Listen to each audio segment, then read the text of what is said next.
Hello everyone, I am going to read you a book by Julia Donaldson called What the Ladybird Heard on Holiday, and this book continues the Ladybird's adventures. So let's see what happens in this story. Right, let's open it up and start. One fine day in the middle of May, the Ladybird went on holiday. She flew to the town to see the sights, the streets and the shops and the bright, bright lights. She saw the parks and the palace too. Then she flew to visit the zoo. I think you can see where she's gone on holiday. There's lots of familiar places, familiar things, buildings, structures. Look at that. And there's the zoo where she's going. Right. And the crocodile snapped, and the tiger growled, the lion roared, and the monkeys howled. The elephant trumpeted, trump, trump, trump. Hump, said the camel, with a great big hump. The hyena laughed, and the hummingbird whirred. But the ladybird never said a word. But the ladybird saw and the ladybird heard. She saw two men she already knew. They were called Lanky Len and Hefty Hugh. And she heard them chuckle, ho, ho, ho, we're gonna kidnap Monkey Joe. Oh, those two are up to no good yet again. We'll hide till there's no one about. Then we'll pick the lock and we'll get Joe out. And if we give him lots of fruit, he'll do the job and he'll get the loot. The palace isn't far at all. Monkey Joe can scale the wall. Oh my goodness, what do they want the monkey to do? Oh gosh.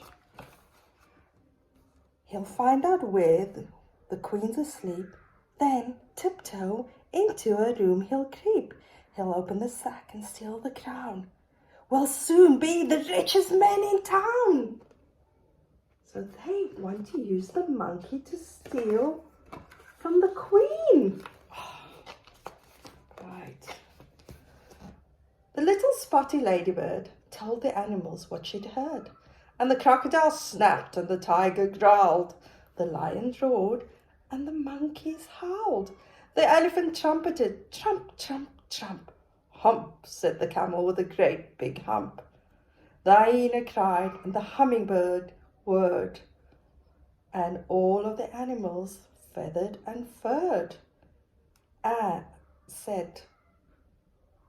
said, no, no, no, no, no. We can't let them kidnap Monkey Joe.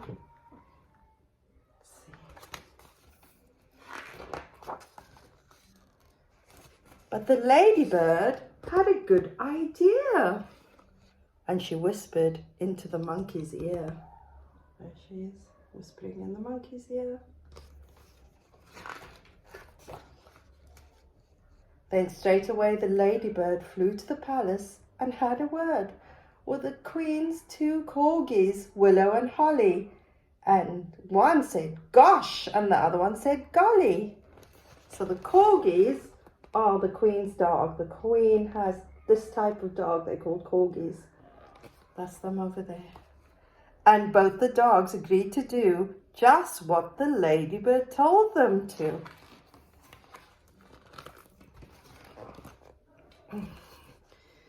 At the dead of night, the two bad men, Hefty Hugh and Lanky Len, checked there was no one else about. Then they picked the lock and they got Joe out.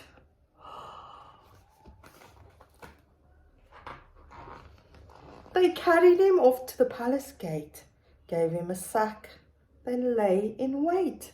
They watched him scale the palace wall, and they muttered, careful not to fall. Then they rubbed their hands as they saw him creeping into the room where the queen lay sleeping.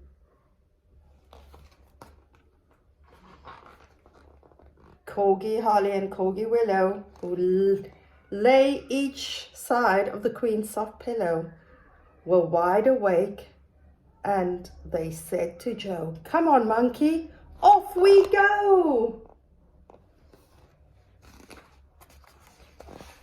They led the way where the Queen still slept, and they showed young Joe where their bones were kept, and they helped the monkey fill the sack, and they wagged their tails as he carried it back. What clever dogs. Right, next page. The two thieves howled, "Hip, hip, hooray! But now let's make our getaway." They carried the sack to a nice quiet park, where the only sound was a distant bark. They found a bench and both sat down, and Hugh said, "Time to see that crown." "I just can't wait," said Lanky Len. They opened up the sack, but then what was in the sack? They think it's the crown, of course. Let's see. You should have heard their moans and groans to find the sack was full of bones. Just then a dog came bounding up, and Hugh said, "Shoo, you greedy pup." Another dog was close behind, and then came dogs of every kind. Now, why did the dogs come running, children? Because they could smell something. Do you know what they could smell? I think they could smell what was in the sack. A lurcher, a Labrador, a PK, a pug, then more and more black dogs, white dogs, grey and brown. They seemed like every dog in town. They seized the bones and gnashed and gnawed, tugged and tussled, pawed and clawed, then turned upon the robbers helping. How about a second helping? Look. Oh gosh, what's happening now? What's happening to Lanky Len and Hefty Hugh? The thieves took off with leaps and bounds, pursued by all the hungry hounds, while the monkey ran and the ladybird flew, with never a stop till they reached the zoo.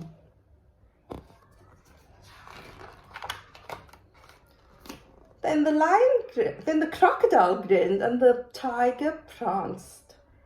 The lion leapt and the monkeys danced. The elephant trumpeted, trump, trump, trump. Hooray, said the camel with a great big hump. The hyena laughed and the hummingbird whirred, but the ladybird never said a word. There we go. And so, even on holiday, the ladybird helped to prevent something from going missing, something very important. So the ladybird is always on the lookout and helped the animals and helped the monkey and helped the animals, and so the robbers would not steal the Queen's crown. That was a fantastic story. I can't wait to hear what the ladybird, wait to hear and wait to see what the ladybird gets up to next.